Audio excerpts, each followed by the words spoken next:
Hey, class. Good to see you again, Professor V. With probably the most intense topic we could probably cover, but a really important one. So, just to let you know that the what we're talking about today is the war between Israel and Hamas, and it's very intense. And I don't blame you at all if there's parts that you don't want to listen to because of their. I'll make my very best effort to not be graphic in descriptions, but there's a lot of death and there has been since October 7th. So it's important to understand because you've probably seen protests, may have been a part of them yourself, or maybe you've had no idea what they're really about. But that's my job is to explain the best I can, objectively what's going on, and it gets extremely relevant, and I think it will remain relevant for a very, very long time. So hopefully that's what you get out of this video. But let's start with October 7th, 2023. But before we do, just a reminder that as the last video we just watched talks about, the one that I was talking about, Israel and Palestine, and the question of whose land it is originally, etc. Um, One way to look at that, I think that's kind of a fascinating way to view it, is because the argument over whose land it is central to everything. Um, that, as the last video talked about, there's religion and there are all these other reasons why people of different countries and cultures believe that this land is sacred or that it's theirs. But one interesting way or fascinating way, I think, to look at this issue is if you look at it, say, from, and it I have to choose one to do first and one to do second. So, um, but in the case of, let's say, Palestine, um, they could make the argument. The argument could be made from the Palestinian perspective that, like indigenous Native American Indians in the United States, when European settlers or colonists came over to America before it was the USA, people lived in the United States. Indigenous Native American Indians lived in the United States. So stay with the analogy. Hopefully, this makes sense. One could argue that by putting people that whose land it was and making almost all of their land unavailable, um, putting people in essentially reservations. And I'll tell you, my uncle lives on the Kokopah Reservation in Yuma, Arizona, and I've been there. And it's very important for people taking American government classes, especially at this level in college, to know that there is an unbelievable amount of racism in American history, and that has resulted in uh, real problems for generations. And I think so. Taking that analogy, here's the argument from the Palestinian perspective about Israel. They would say perhaps that, imagine if today indigenous Native American Indians, my friends at the Kokopah Reservation, there's a movement to get the United States, like, to give them their land back that was historically theirs. That's the perspective of a lot of Palestinians. They're saying we're not taking it, we're getting it back. Does that make sense? And so, but then you could argue the exact same thing from the Israeli perspective. Israeli perspective was just going to go maybe back further in history, and this is why this is so tricky, because it's religion and a lot of its beliefs about things that are not objective. So it's very difficult to find an objective solution when everything is very subjective. An opinion and religion, or those things, are not always easy to put into policy that satisfies everybody. But when it comes to the analogy of indigenous Native American Indians in the United States, um, losing their lands, Israel would say, well, yeah, that actually applies to us because we had this land given to us by God thousands of years ago, but we've been picked on. We've been, um, there was the Holocaust. There are all these horrible things, and we, over the years, millennia or however many hundreds, it depends on your religious calendar, so to speak. But they would say so. The same argument that Palestine could make about indigenous Native American Indians getting their land back, Israel would say, no, we're getting the land back. We were here way, way, way, way, way before you. And the whole problem with this is it's like I'm saying, it's a subjective thing. There's not a way to make a political solution to religious differences necessarily. If there were, this would be less or of a problem or no problem. But this is a very complicated issue, and so that's where now we jump into it. So Hamas is, according to the United States and the U.S. allies, is a terrorist organization. They were elected in 2006. I want to be fair. I don't think that the platform that they promulgated publicly was one that was equivalent to terrorism. But there are people who say that if you actually read the creed of Hamas, that it actually is, opening the door for this type of violent action that we later saw on October 7th. But what we know for sure is that Hamas is also a government. They were elected, so it's a unique uh, group because I think one of the better ways maybe I could explain it would be to say like the Taliban. The Taliban is a government of Afghanistan, but for a long time until the U.S. ended the war, um, because of Trump's initial negotiation with the Taliban and then Biden's final exit, it kind of carried over into the second presidency or the second president. Actually started with George W. Bush and then Barack Obama and then Trump and then Biden. So for a long time, the U.S. was saying that the Taliban, yes, they did have government like responsibilities, like water and food, and not very good, maybe perhaps at providing infrastructure or things like that. Certainly not um, rights to minorities, women, and so forth. So the U.S. for a long time categorized the Taliban as a terrorist group, even though they were also a government. Um, that is now kind of an, a fascinating place in history because the U.S. fought against the Taliban essentially for 20 years, um, based on the logic that if you're not with us, you're against us. That was George W. Bush's favorite thing. So now apply that to Hamas. Um, Hamas, though, is in the United States' view now worse than Taliban because they're using violence as a means to push policy in a different direction. And so here's what it looks like. October 7th comes, and there was an attack by Hamas. The and again, I'm going to use the terminology that the United States government uses, and the terms that when I say a country, say Israel, we're talking always about the government, or Iran, or Hamas. We're talking about not every single person in say Palestine or Israel, but we're talking about the government. That's important to always just make that distinction.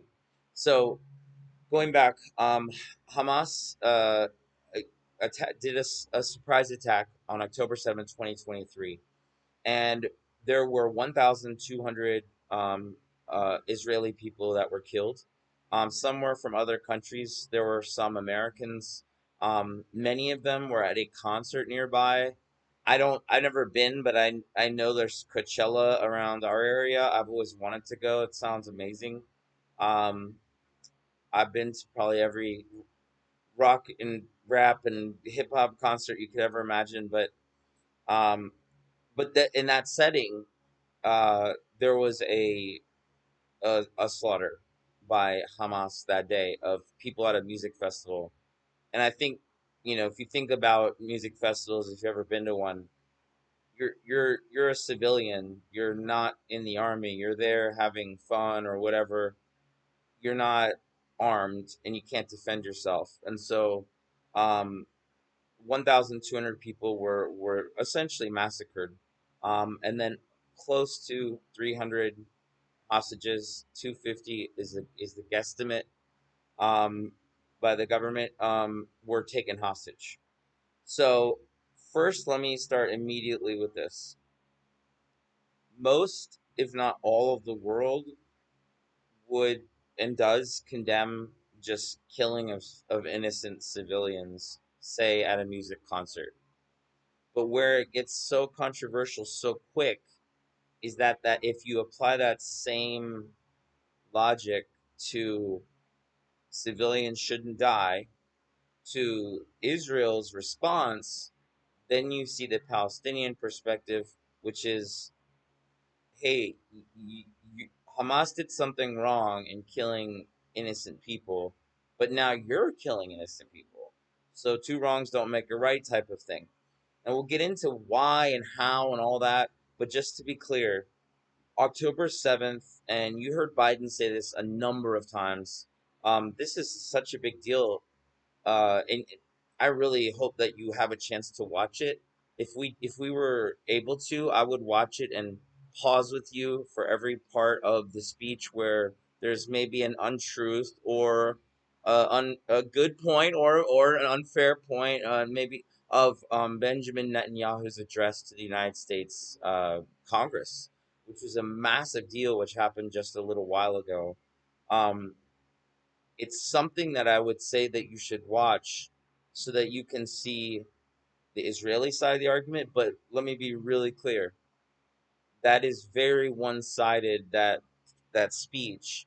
And so my job here is to, tell you here's the other side. The other side, I think it's important to say, is you can absolutely, anyone could be absolutely pro-Palestinian and not be for terror. So I think we have to be careful, very careful, and very clear that there's a distinction between terrorism and you know Palestinian people. You can't lump people into groups like that, and so that we will avoid that completely, and instead we'll just look at what are the facts. Well, after October 7th, or as a immediate response, the Israeli government, led by Benjamin Netanyahu, who just gave that address to Congress, he said that essentially the Israeli government, with his backing, said, we're declaring war on Hamas. And so, first, it's important to note that the arguments that Benjamin Netanyahu made in front of Congress, just to give you the counterpoint, the major counterpoint, people are going to say that yes, this killing on October 7th was wrong. It wasn't the right way to go about giving Palestinians an actual say in their future. That wasn't the way to do it. But you're killing innocent kids and women and children and men and anybody, everybody, that's in the way. So don't try to justify your, and I want to be very clear. I'm not saying any of the terms that I'm saying based on my opinion, but there are absolutely people who say very, very loudly on both the Palestinian side and the Israeli side that there's a genocide. Um, and from Benjamin Netanyahu's perspective, he basically said that this is, and Biden said the same thing earlier.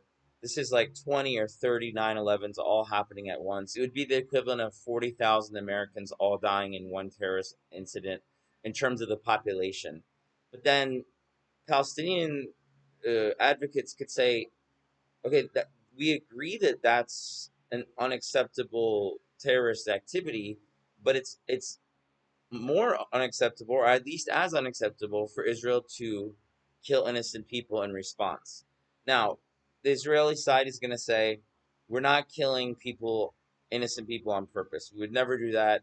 That's what Hamas does. We're not like them. But it's important to note that innocent people have died, thousands and thousands. It's very difficult to get accurate estimates or accurate numbers because this is essentially a war zone. but figures range from 30 to 50,000 Palestinian people that have died since October 7th, 2023, by Israel's response. So, what Palestinian advocates are going to say is, how is this proportional? And by the way, yes, you're killing some Hamas leaders, but you're killing way more civilians. You're killing way more innocent people who are just like the concert goers. They're not they're not doing anything. They don't have guns. They're not fighting you. Hopefully that makes sense, is that there is some common ground, I think, and that's my hope, maybe naively, to get a solution to this, or an end to people dying, everybody dying, and nobody. I don't want anyone's. The best solution, I think, is that we understand and see both sides, and we respect, and we have a good dialogue about it, and we have a discussion, and we're able to, you know, reach out and understand other people's perspectives peacefully. And so, anyway, with that said, I am trying to present both sides, and it's really tricky because this is a really a hard thing to talk about. Um, but Israel's it, response to Palestinian advocates who are saying you're killing innocent people just like Hamas did at the concert in October 7th, you're doing the same thing but way worse and way more and way more often and more devastating. What Israel's government would say is that, well, Hamas is not fighting fair. Then I think there's definitely been evidence of this, that the U.S., Biden, and others have acknowledged at the highest levels of government, which is that Hamas does generally, the people that are in the terrorist, really active part of that group, they do intentionally hide in children's hospitals. They do intentionally have tunnels that lead to a children's school or places like that, where, if Israel's perspective is, if we're gonna win this, we have to kill everyone in Hamas, and they hide amongst civilians, and we tell civilians to leave, but Hamas won't let them leave. So Hamas is just using them as human shields. The other side is gonna say, and I think it's fair to say that Hamas is very hard line, but there are a lot of people who would say, well, the reason that Palestinians don't want to flee and just flat out leave Gaza and leave that their Palestinian home is because of, it would be a second Nakba. And if you don't know that word, Nakba refers to the belief that the original formation of Israel in 1948 was a catastrophe, a tragedy for the people of Palestine that were living there. And so the two sides are very they're very intense about their positions. One side would say, Israel would say, well, we're telling people to evacuate. Hamas won't let them leave. So Hamas is really the bad ones. They're hiding amongst civilians in children's hospitals. The only way we can get them is by sometimes accidentally killing innocent people as well. And if you really cared about, the Palestinian people, Hamas, you would let them flee like we're telling them to. So get out of the way so we can fight straight up. But is it possible that there are Palestinians who say, I don't want to flee because of a second Nakba. I don't want to have to leave my home again, even though maybe it was your parents or grandparents that had this happen, depending on your age. The point being that it's not as simple as evacuate. And it may be a combination of many things, but we have around 2.5 million people in Gaza that are kind of stuck in this conflict. And that's where I think, my hope is that the better, to quote Abraham Lincoln, the better angels of our nature um, will swell and again touch. He's talking about the divide of the Civil War and trying to heal. But when we look at this, I think the the argument for Israel at the end of this, the critique of Israel is that they say they want to get rid of the government wants to get rid of everybody in Hamas, kill every terrorist member of that group, and just they're done. That group doesn't exist anymore, and we start over. Their the government of Israel's reasoning is that one of the leaders of Hamas, who did an interview shortly after the October 7th attack, said that he would make sure that Hamas attacks again and again and again, and there'll be a million, or maybe I don't think he said a million, but there'll be many, many October 7ths. It will just keep happening until Israel gives us, the land back. Yeah, so Israel's government is saying, we'll see that that's what Hamas is saying. So they're going to keep doing like mini 9/11s all the time if we don't take them out. Now, the other side is going to say, yeah, but in trying to take them out, first of all, Israel is being critiqued actually by the United States to some degree, even in public by the Biden administration, to say, well, what's the end game? Even if you did kill every Hamas member, everyone there now left that's innocent that survived is scarred for life. That's it's just as a human being, but not only that, but how do you rebuild? And then does the new government that comes in have sympathy towards what's happened? And I think one way that you could probably look at it is through the lens of something called soft power. And soft power is something that isn't talked about that much in war, but it's so much of war. Hard power is just, killing and military back and forth fighting. Soft power is the idea of winning hearts and minds, as is the common phrase was said by George W. Bush and Obama and pretty much every U.S. president at some point. Winning the hearts and minds of people. So the argument that I'm making is that it's possible that Israel will can't succeed in taking out Hamas completely because in doing so, every time there is a Hamas leader that's killed, there are 5, 10, 15, 20 innocent people killed as well. And that loses the battle for hearts and minds. That's the soft power. That's essentially convincing people, usually through your actions or inactions, that they should be on your side. That's massive in war. And is not often talked about, but the remainder of what the aftermath of this is has not been publicly delineated, and so there isn't necessarily a specific plan for what happens even if Hamas is able to be completely taken out. Um, with all of this going on, I think it's really important to note the Palestinian side. There's massive human suffering. It's really, really bad. It is to the extent that the UN has said that there's almost a million people at risk of starvation. Um, there have been surgeries done on the floor of dirty basements because hospitals have been bombed. And remember, Israel's going to say, "Well, we bombed the hospital because we knew the terrorist guy was there. We thought all the kids had evacuated." But the Palestinian side is going to say, "You're killing kids. You're killing kids. So how do you justify it? No matter who else you killed, even if you did kill a Hamas member." I hope this makes sense to see both sides. So the people that are really saying, stop with the bombing, they're looking at this as a humanitarian issue. And by the way, objectively, it is.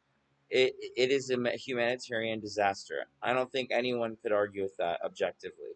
Um, that's not even a question. The question is, you know, how, from the Palestinian perspective, especially, how and when will this suffering end? I mean, what did, from Palestinians' perspective, what did I do to deserve, having essentially a famine now and having my kids starving and having to do surgeries on dirty floors and having very little medicine or food or water. Um, the Israeli side is going to say, well, Benjamin Netanyahu actually did. The prime minister in front of Congress said that they're with letting in the equivalent to 3,000 calories a person, um, which I don't, which I remember watching, and I was surprised he didn't say 3,000 calories per day per person. So it wasn't clear as to, but what he's saying is we are letting food and fuel in, we are letting clean water in. So don't say that we're just committing genocide. But then the other side's going to say, yeah, but that's not enough. And the Israeli side's going to say, well, the reason we don't want a lot of fuel and water and food to go in is because Hamas is just going to steal it and they'll get stronger. The civilians will still die, but now we just fed Hamas. And then the Palestinians going to say, stop making excuses. People, innocent people, children are dying in refugee camps, in hospitals, they're dying. So I know this is a lot to take in. I really hope that you see both sides on this and just reach out to somebody in friendship and common humanity, if you feel comfortable, and let's have a dialogue as just people about what we can do to bring peace. I don't know the solution, but I know that understanding the problem and understanding what's going on is got to be the first step. So I hope that this video, as intense as it is and as hard as it is to talk about and to learn about, I really hope that it just gives you a perspective of both sides, so you can see where both sides are coming from, and you know, keep up with what's going on in the world, because it does affect everybody, ultimately, and we're all human beings. And so with that, I'll sign off for now. Hope everyone is doing well. Go give someone a hug. Go hang out with somebody, have a discussion. Get a coffee. For me, I'm more of a tea person. um, and I'll see you soon. All right, everyone. Professor V for now, signing off.